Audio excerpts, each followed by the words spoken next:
Finally ನಕ್ಸಲರು ಶಸ್ತ್ರತ್ಯಾಗವನ್ನ ಮಾಡಿದರೆ ನಿನ್ನೆ ಇಷ್ಟೊತ್ತಿಗೆ ಹೇಳ್ತಾ ಇದ್ವಿ ನಾಳೆ ಅವರು ಜಿಲ್ಲಾಧಿಕಾರಿಗಳ ಮುಂದೆ ಬಂದು ಶರಣಾಗತರಾಗ್ತಾರೆ ಅಂತೇಳಿ. ಈಗ ಶರಣಾಗತರಾಗ್ತಾ ಇದ್ದಾರೆ, ಬಟ್ ಜಿಲ್ಲಾಧಿಕಾರಿಗಳ ಮುಂದೆ ಅಲ್ಲ, ಅವರು ನೇರವಾಗಿ ಮುಖ್ಯಮಂತ್ರಿಗಳ ಬಳಿ ಬಂದು ಶರಣಾಗ್ತಾ ಇದ್ದಾರೆ. ನಕ್ಸಲರ ಬಂದೂಕು ಹೋರಾಟಕ್ಕೆ ಇವತ್ತು ತೆರೆ ಬೀಳ್ತಾ ಇದೆ. ಕಾಡಿನಿಂದ ಸಮಾಜದ ಮುಖ್ಯವಾಹಿನಿಗೆ ನಕ್ಸಲರು ಬರ್ತಾ ಇರೋದು. ಕೆಲವೇ ಕ್ಷಣಗಳಲ್ಲಿ ಮುಖ್ಯಮಂತ್ರಿಗಳ ಮುಂದೆ ನಕ್ಸಲರು ಶರಣಾಗತರಾಗ್ತಾ ಇದ್ದಾರೆ. ಚಿಕ್ಕಮಗಳೂರಿನಿಂದ ಬೆಂಗಳೂರಿಗೆ 11 ವಾಹನಗಳಲ್ಲಿ ಅವರ ಕುಟುಂಬಗಳನ್ನು ಕರ್ಕೊಂಡು ಜೊತೆಗೆ ಬರ್ತಾ ಇದ್ದಾರೆ. PWD ಗೆಸ್ಟ್ ಹೌಸ್ನಲ್ಲಿ ಈಗ 6 ಮಂದಿ ನಕ್ಸಲರು ಇದ್ದಾರೆ. ಇಲ್ಲಿಂದ ನೇರವಾಗಿ ಮುಖ್ಯಮಂತ್ರಿಗಳ ಗೃಹ ಕಚೇರಿ ಕೃಷ್ಣಾಗೆ ತೆರಳಿ ಅಲ್ಲಿ ಶರಣಾಗತರಾಗ್ತಾರೆ. ನಕ್ಸಲರ ಬಂದೂಕು ಹೋರಾಟಕ್ಕೆ ತೆರೆ ಬೀಳ್ತಾ ಇದೆ, ಬಟ್ ಇನ್ನಿಬ್ಬರು ಮಾತ್ರ ಬಂದಿಲ್ಲ. ಈಗ ಒಟ್ಟು 6 ಜನ ಬಂದಿದ್ದಾರೆ. 6 ನಕ್ಸಲರು ಈಗಾಗಲೇ ಬಂದಿರುವಂಥ ದೃಶ್ಯವನ್ನು ತೋರಿಸ್ತಾ ಇದ್ದೀವಿ. ಅವರ ಜೊತೆಗೆ ಅವ್ರ ಕುಟುಂಬಸ್ಥರು ಬಂದಿರೋದ್ರಿಂದ ಚಿಕ್ಕಮಗಳೂರಿನಿಂದ ವಾಹನವನ್ನು ಸರ್ಕಾರವೇ ಅವರಿಗೆ ವ್ಯವಸ್ಥೆಯನ್ನು ಮಾಡಿಕೊಟ್ಟಿತ್ತು. ಒಟ್ಟು 11 ವಾಹನಗಳು ಪೊಲೀಸ್ ಭದ್ರತೆಯ ನಡುವೆನೇ ಅವ್ರನ್ನ ಕರೆದುಕೊಂಡು ಬಂದಿದ್ದಾರೆ. ಸೊ ಇನ್ನು ಕೆಲವೇ ಕ್ಷಣಗಳಲ್ಲಿ ಮುಖ್ಯಮಂತ್ರಿಗಳ ಮುಂದೆ ಅವ್ರು ಹೋಗ್ತಾರೆ. ಸಂಜೆ 6 ಗಂಟೆಗೇನೋ ನಿಗದಿ ಆದಂಗೆ ಕಾಣಿಸ್ತಾ ಇದೆ, 5:15-6 ಗಂಟೆಗೆ. ಆ ಸಂದರ್ಭದಲ್ಲಿ ಹೋಗಿ ಮಾತುಕತೆ ನಡೆಸ್ತಾರೆ. ಅವ್ರದ್ದೊಂದಿಷ್ಟು ಬೇಡಿಕೆಗಳಿದೆ, ಆ ಬೇಡಿಕೆಗಳನ್ನು ಈಡೇರಿಸಬೇಕು ಅಂತ ಕೇಳ್ಕೊಳ್ತಾರೆ. ಜೊತೆಗೆ ಹಿಂದೆ ಯಾರೆಲ್ಲ 2013ರಿಂದ 2018ರವರೆಗೂ ಕೂಡ ಮುಖ್ಯಮಂತ್ರಿ ಸಿದ್ದರಾಮಯ್ಯನವರ ಅವಧಿಯಲ್ಲೇ 4 ಜನನೋ 5 ಜನನೋ ಬಂದು ಸರೆಂಡರ್ ಆಗಿದ್ರಲ್ಲ, ಸಿರಿಮನೆ ನಾಗರಾಜ್ ಅವರು ಸೇರಿದಂತೆ ಇನ್ನುಳಿದಂಥವರೆಲ್ಲ ಬಂದಿದ್ರಲ್ಲ, ಅವರಿಗೆಲ್ಲ ಏನೆಲ್ಲ ಕೆಲವರಿಗೆ ಕೊಟ್ಟಿಲ್ಲ ನೀವು ಇನ್ನೂ ವ್ಯವಸ್ಥೆಯನ್ನು, ಅದನ್ನು ಕೊಡಬೇಕು ಅನ್ನುವಂಥದ್ದು ಬೇಡಿಕೆ ಅವ್ರದ್ರಲ್ಲಿ ಇದೆ ಅದು. ಸೊ ಹಾಗಾಗಿ ಆ ನಿಟ್ಟಿನಲ್ಲಿ ಈಗ ಅವರ ಜೊತೆಯಾಗಿ ಕೆಲವೊಂದಿಷ್ಟು ಜನ ಈ ಕಮಿಟಿಯಲ್ಲಿ ಇದ್ದರು. ಅವರು ಆ ಸಮಿತಿಯಲ್ಲಿ ಅವ್ರನ್ನ ಮನವೊಲಿಸ್ಕೊಂಡು ಕರ್ಕೊಂಡು ಬರುವಂಥ ಸಮಿತಿಯಲ್ಲಿ. ಸೊ ಆ ನಿಟ್ಟಿನಲ್ಲಿ ಅವರೆಲ್ಲ ಈ ಕೆಲಸಕ್ಕೆ ಮುಂದಾಗಿದ್ದಾರೆ. ಸದ್ಯಕ್ಕೆ ಮುಖ್ಯಮಂತ್ರಿಗಳು ಯಾವ ರೀತಿಯಾದಂಥ ಭರವಸೆಯನ್ನು ಕೊಡ್ತಾರೆ, ಬಟ್ ಅವ್ರಿಗೆ ಯಾವ ರೀತಿಯಾದಂಥ ಪ್ಯಾಕೇಜನ್ನು ಕೊಡ್ತಾರೆ, ಇವೆಲ್ಲವೂ ಕೂಡ ಮಾತುಕತೆ ಆಗಿದೆ. ಬಟ್ ಒಂದು ಆಡಿಯೋ ಕೂಡ ಈಗ ಹರಿದಾಡ್ತಾ ಇದೆ, ತುಂಬ ಅದು ಆಫಿಷಿಯಲ್ ಆಗಿಯೇ ಓಡಾಡ್ತಾ ಇದೆ.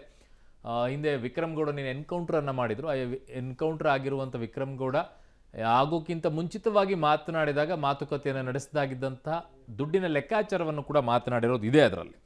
ನನ್ನ ಸಹೋದ್ಯೋಗಿ ಈಗ ಕ್ರೈಮ್ ಬ್ಯೂರೋ ಹೆಡ್ ಆಗಿರುವಂತಹ ಮುರಳೀಧರ್ ನನ್ನ ಸಂಪರ್ಕಕ್ಕೆ ಸಿಗ್ತಾ ಇದ್ದಾರೆ. ಮುರಳೀಗ ಈ ವಿಚಾರದಲ್ಲಿ ಈಗ ಸರ್ಕಾರ ಯಾವ ರೀತಿಯಾದಂಥ ಹೆಜ್ಜೆಯನ್ನು ಇಡ್ತಾ ಇದೆ, ಯಾವ ರೀತಿಯಾಗಿ ಇವರ ಬೇಡಿಕೆಗಳನ್ನು ಈಡೇರಿಸೋಕೆ ಮುಂದಾಗ್ತಾ ಇದೆ, ಮತ್ತೆ ಏನು ಪ್ಯಾಕೇಜನ್ನು ಸರ್ಕಾರ ಘೋಷಣೆಯನ್ನು ಮಾಡ್ತಾ ಇದೆ ಇವರಿಗೆ, ಈ ಬಗ್ಗೆ ಏನಾದರೂ ಮಾಹಿತಿ ಸಿಗ್ತಾ ಇದೆಯಾ? ಆಮೇಲೆ ಎಷ್ಟೊತ್ತಿಗೆ ಭೇಟಿ ಆಗ್ತಾರಂತೆ ಬಗ್ಗೆ ಎಲ್ಲ ಕೂಡ ಸಂಪೂರ್ಣವಾಗಿ ಮಾತುಕತೆ ಆಗಿರುವಂಥದ್ದು. ಮಾತುಕತೆ ಮುಕ್ತಾಯದ ಬಳಿಕ ಇವಾಗ CM ಅವರ ಮುಂದೆ ನಕ್ಸಲರು ಶರಣಾಗತರಾಗಬೇಕು ಅಂತೇಳಿ ತೀರ್ಮಾನವನ್ನು ಮಾಡ್ಕೊಂಡಿರುವಂಥದ್ದು. ಯಾಕಂದರೆ ನೆನ್ನೆ ಎಲ್ಲ ಇದ್ದಂಥ ಪ್ಲಾನ್ ಪ್ರಕಾರ 10 ಗಂಟೆಗೆ ಇವತ್ತು DC ಅಂದರೆ ಚಿಕ್ಕಮಗಳೂರಿನ DC ಮತ್ತು SP ಅವರ ಏನು ಸಮಕ್ಷಮದಲ್ಲಿ ಶರಣಾಗತಿ ಆಗಬೇಕು ಅಂತೇಳಿ ಅಂದ್ಕೊಂಡಿದ್ರು. ಆದರೆ ಬೆಳಗ್ಗೆ ಪ್ಲಾನನ್ನು ಚೇಂಜ್ ಮಾಡ್ಕೊಂಡಿರುವಂಥದ್ದು. ಅಂದರೆ ಇಡೀ ಕರ್ನಾಟಕವನ್ನು ನಕ್ಸಲ್ ಮುಕ್ತ ರಾಜ್ಯವನ್ನಾಗಿ, ಅದರಲ್ಲೂ ಕೂಡ ರಾಷ್ಟ್ರದಲ್ಲಿ ಮೊದಲ ರಾಜ್ಯವನ್ನಾಗಿ ಮಾಡಬೇಕು ಅಂತೇಳಿ ಪಣ ತೊಟ್ಟು ಈ ರೀತಿಯ ಪ್ರಕ್ರಿಯೆಯನ್ನು ಮಾಡ್ತಾ ಇರುವಂಥದ್ದು.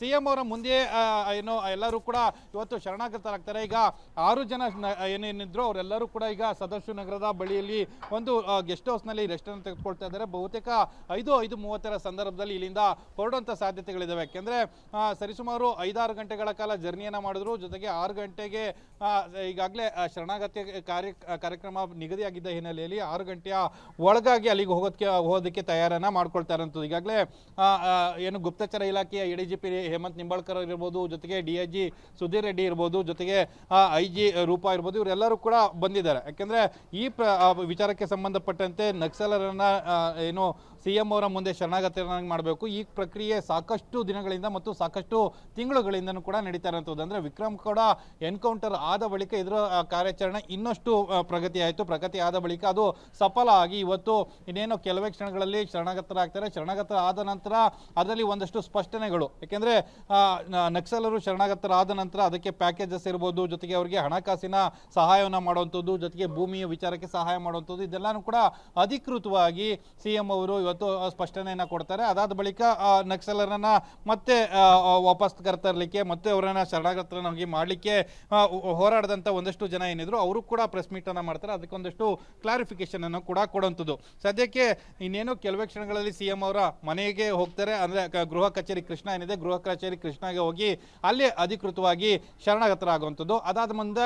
ಅದಾದ ಬಳಿಕ ಮುಂದಿನ ಕಾನೂನು ಪ್ರಕ್ರಿಯೆಗಳು, ಯಾಕೆಂದರೆ ಇವರ ಮೇಲೆ ಸಾಕಷ್ಟು ಪ್ರಕರಣಗಳಿದ್ದಾವೆ. ಆ ಹಿನ್ನೆಲೆಯಲ್ಲಿ ಮತ್ತೆ ಅವರನ್ನ ಚಿಕ್ಕಮಗಳೂರಿಗೆ ಕರ್ಕೊಂಡು ಹೋಗುವಂಥದ್ದು, ಅಲ್ಲಿ ನ್ಯಾಯಾಧೀಶರ ಮುಂದೆ ಹಾಜರುಪಡಿಸುವಂಥ ಈ ಪ್ರಕ್ರಿಯೆಗಳು ಕೂಡ ಇರ್ತವೆ. ಬಹುತೇಕ ನಾಳೆ ಸಂಜೆ ತನಕ ಕೂಡ ಈ ಪ್ರಕ್ರಿಯೆಗಳು ನಡೆಯುವಂಥ ಸಾಧ್ಯತೆಗಳಿದ್ದಾವೆ. ಸದ್ಯಕ್ಕೆ ಇವತ್ತು ಶರಣಾಗತ ಆಗುವಂಥ ಕಾರ್ಯಕ್ರಮ ನಿಗದಿಯಾಗಿತ್ತು. ಆ ನಿಗದಿಯಾದಂತೆ ಸಂಜೆ 6 ಗಂಟೆಗೆ ಆ ಕಾರ್ಯಕ್ರಮ ನಡೀತಾ ಇರುವಂಥದ್ದು. ಅರುಣ್. ಓಕೆ ಮುರಳೀಧರ್, ನಿಮ್ಮೆಲ್ಲ ಮಾಹಿತಿಗೆ ಧನ್ಯವಾದಗಳು.